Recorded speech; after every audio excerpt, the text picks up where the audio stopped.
Qui dit fin de mois dit investissement. Bienvenue dans cette nouvelle vidéo. Aujourd'hui, on se retrouve pour le bilan d'investissement du mois de mai 2026. Mais avant toute chose, je tenais à m'excuser de ne pas avoir publié la semaine dernière. Bon, j'ai pas d'excuse, ou plutôt si, j'ai une excuse.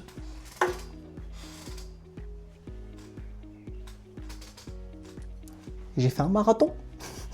Ben, félicitations, hein. Je sais pas quoi te dire, hein. Bravo pour ce que tu as fait. Et voilà. J'étais à Madrid avec des amis et ma chérie, on a passé une semaine de vacances incroyable. Et du coup, comme j'étais en vacances, j'ai pas pu tourner ni faire mes investissements. Et on était surtout très occupés.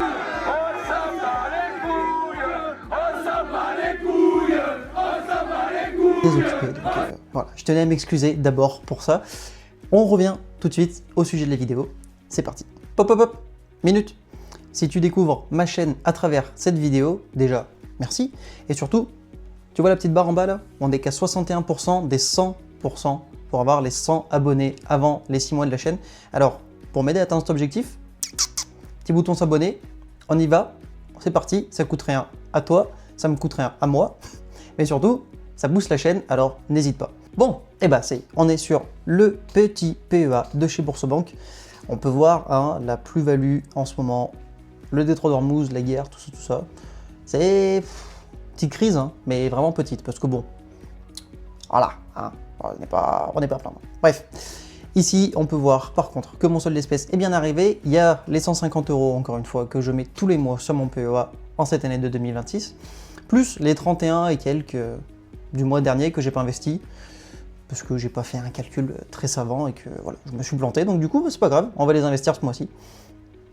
On va faire ça tout de suite. Tac. Parce que bon, on n'est pas là, entre guillemets, pour enfiler des perles. Hein. Avant toute chose, on va faire le calcul pour savoir combien je peux investir. Et cette fois, on va essayer de ne pas se tromper. Alors, on a 181 tout rond, on va dire.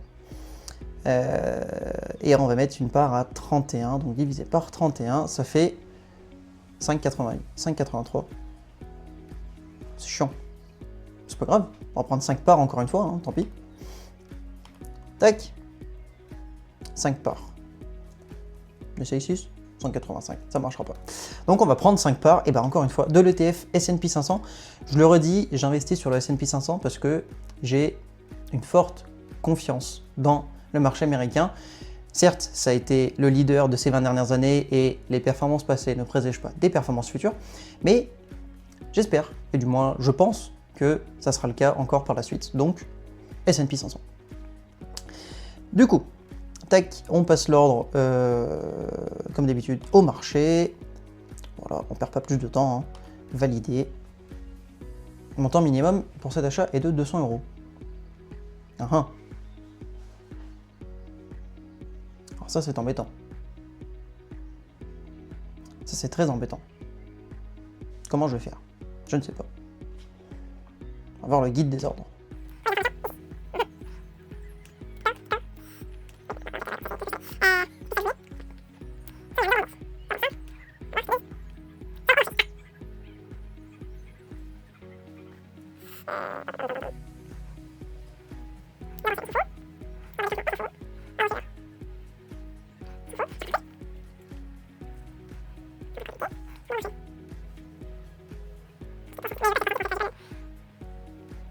Eh ben écoutez, pas d'investissement sur PEA, mauvaise surprise. Ouais, c'est marrant. Eh ben c'est pas grave, parce que bon, mauvaise surprise, certes, mais mon PEA, il sera bientôt plus chez Boursorama. J'ai demandé mon transfert chez Fortuneo pour avoir beaucoup moins de frais sur mes achats d'ordre, tout simplement, parce que les frais de courtage, de mémoire, il n'y en a pas sur Boursobank, et il n'y en aura pas sur Fortuneo non plus. Mais du coup, comme je passe des ordres inférieurs à 500 € par mois, du coup, j'aurai pas de frais, et comme je passe les ordres un par un, écoutez, autant être bénéfice là-dessus. Donc écoutez, je referai une vidéo investissement PEA sur le mois de mai, quand mon PEA sera chez Fortuneo, c'est pas grave. En attendant, tant pis, on laissera l'argent comme ça, et puis voilà. C'est pas grave. On va switch, on va aller sur Kraken, du coup, en fait, on y est déjà. Hein. Pour le coup, là, normalement, je devrais pouvoir faire mon DCA de 50 € sur du Bitcoin. On va quand même vérifier, on sait jamais. Enfin 50 €, 47,87 plus exactement. Alors, acheter. C'est la première fois que j'achète sur Kraken, donc j'espère pouvoir faire comme il faut. Ça, on s'en fiche. Total. Et ben, on va mettre... C'est quoi ça? Et ben voilà. C'est le total. Acheter. Confirmer.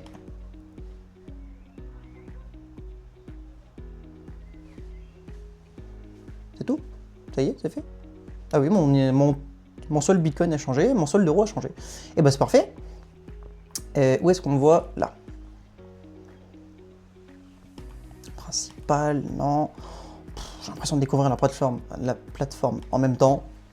Je vous avoue, j'y suis pas souvent, étant donné que c'est la première fois que je suis mon DCA dessus. Depuis que j'ai transféré mon compte Bitcoin sur Kraken, j'y suis pas trop allé, voire même pas du tout en fait. Et ben voilà, si, c'est bon. C'est bon, c'est bon. Du coup, il nous reste la dernière étape, le virement sur le livret A. Et en plus de ça, je vais vous montrer le petit bijou sur lequel j'ai travaillé, que je vais mettre d'ailleurs dans cette description. C'est le suivi de patrimoine que j'ai créé. Alors j'ai mis beaucoup de temps à le créer, j'en ai pas beaucoup parlé parce que j'étais pas sûr de pouvoir le publier, mais c'est fait. Et ce suivi de patrimoine, il est juste ici. On va dessus maintenant. Enfin si j'y arrive. Voilà. Voilà, vous pouvez le voir. Ici, on a tout ce qui concerne les investissements. Donc que ce soit un dashboard général, une page PEA, une page CTO. Pour le moment, j'en ai pas, mais ça viendra. Une page crypto qui est du coup à remplir, que je remplirai en dehors de cette vidéo. Une page métaux précieux, une page épargne que là du coup j'ai rempli au préalable, mais qu'on va analyser ensemble. Page immobilier que je n'ai pas encore, enfin du moins j'ai pas encore d'immobilier, mais ça viendra. Et une petite page mode d'emploi pour faire un peu le mode d'emploi de tout ça. Ce document, encore une fois, sera en description, vous pourrez le télécharger, il n'y a pas de souci. Et en plus de ça, je ferai une vidéo, alors je pense la semaine prochaine, pour expliquer un petit peu plus comment ça se passe dans le détail. Et entre-temps, je le retravaillerai un petit peu pour qu'il soit un peu plus complet, parce que là, c'est vraiment, comme vous pouvez le voir, une V2. Alors, c'est écrit, je montre avec le doigt, mais on s'en fout, c'est écrit là. Mais bon, voilà, ça reste encore à peaufiner. Hein. Bref, on s'en fout, on n'est pas là pour ça. Du coup, on peut voir ici mon livret A, qui est au Crédit Agricole actuellement, avec un taux de 1,70. Alors j'ai vu qu'ils allaient monter les taux un petit peu, mais bon, pour le moment, on va rester sur un taux à 1,70. Mon solde de livret A est à 3 864 €, ce qui fait qu'à la fin de l'année, je pourrais espérer à 66 €, on va dire, d'intérêt. C'est pas énorme, mais bon. C'est pas grave, on s'en fout. Donc, le mois dernier, quand j'ai fait le bilan d'investissement, j'avais un total de 3 758 € sur mon solde de livret A, auquel j'ai retiré pas mal d'argent parce que je suis parti en vacances, je vous l'ai dit, j'étais à Madrid, et bon, le budget que j'avais prévu pour Madrid, il a très vite explosé, donc du coup il a fallu que je fasse quelques petits retraits, hein. Voilà, 147 € par-ci, 160 balles par-là, bon voilà, il fallait finir les vacances quand même.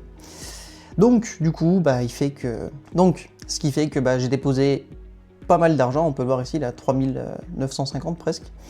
Mais au total, mon solde, il n'a pas beaucoup bougé. Hein. Je suis passé de 3 760 à 3 860. Voilà, j'ai déposé 350 balles quand même ce mois-ci, quoi qu'il arrive. Les 37 € que un de mes amis, du coup, m'a réglé quand on a clôturé le Tricount. Donc, je me suis dit, pourquoi pas mettre cet argent sur mon livret, étant donné que de toute façon, mon livret, j'ai pioché dedans pour finir les vacances, donc ça compense un peu. Donc malgré tout, 37 € de cet ami et les 350 € général que je mets tous les mois, ça fait que mon solde pour le moment il évolue pas trop, et que l'objectif des 6 000 €, il devient quand même un peu plus compliqué à atteindre, hein, parce que on n'y est pas encore quand même. Donc bon, voilà le petit bilan de ce mois-ci. Alors bon, j'essaye de faire des trucs un peu plus drôles pour que ça me ressemble un peu plus, parce que après avoir vu mes vidéos de nombreuses fois et avoir quelques retours sur ces vidéos en privé, bien évidemment, parce que j'ai des amis qui regardent ces chaînes et je les remercie vraiment de me soutenir, je me suis rendu compte que effectivement, j'étais pas forcément moi-même, dans le sens où c'était peut-être un peu trop sérieux et j'avais pas l'impression de mettre la patate que je voulais vraiment. Donc à partir de maintenant, à partir de cette vidéo, Je vais essayer de mettre un peu plus d'humour, que ce soit dans le montage ou même dans la vidéo de manière générale. Voilà. Alors s'il y a des blancs comme je viens de le faire entre là et là, on s'en fout. Mais en tout cas, je vais essayer de faire que ce soit d'une un peu plus dynamique et puis surtout un peu plus drôle parce que j'ai envie d'aborder sur cette chaîne la finance, l'investissement, mais de manière... voilà, faut que ça bouge, faut que ça rigole. Oui, on parle d'argent, oui, c'est des sujets qui sont pas graves mais importants, entre guillemets. Mais voilà, c'est pas pour autant qu'il faut faire une gueule de 6 pieds de long et on y va quoi. Voilà. Donc voilà. J'espère que cette vidéo t'a plu. Si c'est le cas, je te laisse cliquer juste ici pour voir ma vidéo d'il y a 15 jours du coup sur les objectifs intermédiaires que je me suis fixé sur les 5 prochaines années et mon objectif surtout des 100 000 euros. Et juste ici, je te laisse t'abonner parce qu'encore une fois, on est actuellement que 61, même si c'est déjà beaucoup. Et je vise, encore une fois, les 100 abonnés. Alors, clique là, ou plutôt, aide-moi à remplir cette petite ligne là qui avance, mais pas aussi vite que je l'espérerais quand même. Et je te dis à la prochaine. Ciao.